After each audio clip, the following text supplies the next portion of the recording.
jembatan kesejahteraan, bukan pada bagaimana menetralisir harga minyak goreng, bagaimana menurunkan harga BBM, bagaimana membuat atau memberikan bantuan-bantuan langsung tunai. Hakikat kesejahteraan rakyat muncul dari bagaimana rakyat itu mandiri. Demonstrasi berjilid-jilid yang dilakukan baik oleh aliansi mahasiswa, kelompok masyarakat, entah itu ibu-ibu atau komunitas keagamaan, terkait kondisi negara yang katanya hari ini hampir kolaps dalam tanda petik, yang sesungguhnya jauh pernyataan ini ibarat panggang dari api. Terhadap kondisi Indonesia hari ini, kebijakan pemerintah yang kemudian dikaitkan dengan kebijakan-kebijakan yang dinilai mungkin belum pro rakyat, belum mensejahterakan rakyat, bahkan mungkin oleh banyak pihak yang memang sudah mengambil sikap tegas anti pemerintah, menyatakan bahwa negara hari-hari ini adalah negara yang salah urus. Terhadap kondisi ini, hari ini kami mencoba mengangkat tema ini, kita mencoba menguliti, kita mencoba mencari apa pesan penting tentang Indonesia hari ini. Namun sebelum kita kupas, kita kuliti gagasan dan ide ini, jangan lupa untuk like, comment, share, subscribe, dan tekan tombol lonceng sebagai dukungan kita semua terhadap pengembangan channel kebanggaan kita. Demonstrasi mahasiswa 11 April, 21 April dengan tuntutan yang sama yang menurut banyak pengamat dinilai sudah terkesan offside. Karena demonstrasi dan tuntutan yang dilakukan jauh sebelum demonstrasi itu dilakukan, pemerintah melalui Presiden Jokowi telah mengambil tindakan nyata, tindakan real tentang apa yang mau mereka tuntut. Kalau kita berpikir rasional, harusnya demonstrasi itu dibatalkan. Namun toh demonstrasi itu tetap dijalankan. Dan kita bersyukur mereka menjalankan demonstrasi dalam suasana yang sangat kondusif. Artinya kebebasan mengemukakan pendapat di negeri ini masih tetap berjalan. Dan lucunya, ketika panggung demonstrasi kebebasan menyampaikan ekspresi pendapat di muka umum ini diberikan, yang terjadi adalah demonstrasi yang katanya murni itu ternyata ditunggangi. Dan penunggang gelap ini jelas menjadi kelihatan karena ada ekses negatif dari kegiatan demonstrasi itu sendiri. Kerusuhan, pemukulan terhadap Ade Armando misalnya, dan berbagai tindakan-tindakan brutal lainnya yang merusak fasilitas umum.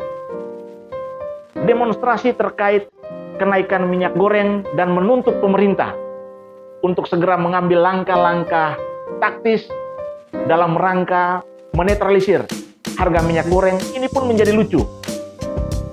BMSI kemudian mengklaim dirinya seolah-olah mereka adalah pengejawantah dari kedaulatan rakyat, pengejawantah dari semua aspirasi atau kehendak rakyat. Mereka kemudian menyatakan rakyat menuntut Jokowi mundur. Pertanyaannya, rakyat yang mana yang mereka wakilkan? Maluku Utara atau Maluku, Papua, Nusa Tenggara Timur, Nusa Tenggara Barat, bahkan banyak provinsi di Indonesia yang justru tidak sepikiran atau tidak berpihak pada apa yang mereka tuntut. Sebut saja NTT. Jika Anda lihat hari ini NTT dalam kondisi sangat adem, sangat kondusif, sangat kalem. Bagi NTT, kenaikan minyak goreng adalah biasa-biasa saja. Kenaikan BBM, yakni Pertamax, bagi NTT tidak memberikan dampak apapun. Karena masyarakat NTT sadar bahwa hari-hari ini di masa kepemimpinan Jokowi, negara hadir di Nusa Tenggara Timur. Bagi masyarakat Nusa Tenggara Timur, ini yang harus Anda camkan, teman-teman BMSI atau siapapun yang berada di luar sana yang hari ini berteriak tentang pemerintah gagal kelola negara. Karena bagi NTT, jembatan kesejahteraan bukan pada bagaimana menetralisir harga minyak goreng, bagaimana menurunkan harga BBM, bagaimana membuat atau memberikan bantuan-bantuan langsung tunai, Tapi bagi masyarakat Nusa Tenggara Timur, hakikat kesejahteraan rakyat muncul dari bagaimana rakyat itu mandiri. Dan negara telah memfasilitasi rakyat dan bangsa Indonesia, khususnya NTT atau semua wilayah di Indonesia, dalam bentuk infrastruktur pembangunan. Negara telah membangun jalan, jembatan, bendungan, dan semua itu adalah jembatan bagi kita untuk mencapai kesuksesan, mencapai kesejahteraan. Jangan kita kemudian menyatakan bahwa negara juga harus campur tangan dalam urusan dapur kita. Negara wajib memberikan atau mendistribusikan sembako, memberikan BLT. Kita hanya menjadikan diri kita sangat miskin, menjadikan diri kita cengeng, menjadikan diri kita tidak memiliki mental bekerja.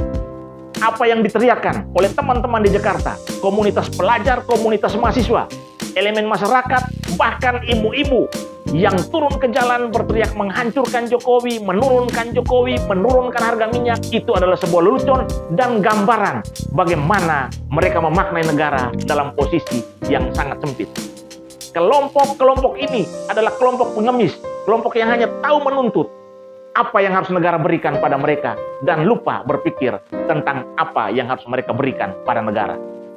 Makanya belajar sejarah bukan hanya pada soal membaca sejarah, mengetahui cerita sejarah, tapi belajar sejarah adalah untuk mengetahui cerita sejarah dan memaknai apa pentingnya, memaknai apa nilai yang diwaris teruskan dalam sejarah itu.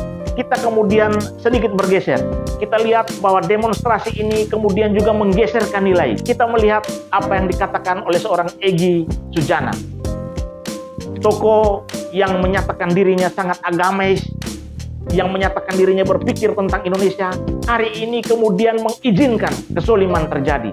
Dia bahkan menertawakan, mengaminkan apa yang dialami oleh Ade Armando. Dan lucunya, pernyataan ini kemudian diamini oleh beberapa ibu yang harusnya memiliki watak, memiliki sifat, memiliki rasa perempuan, memiliki rasa keibuan tentang bagaimana berempati.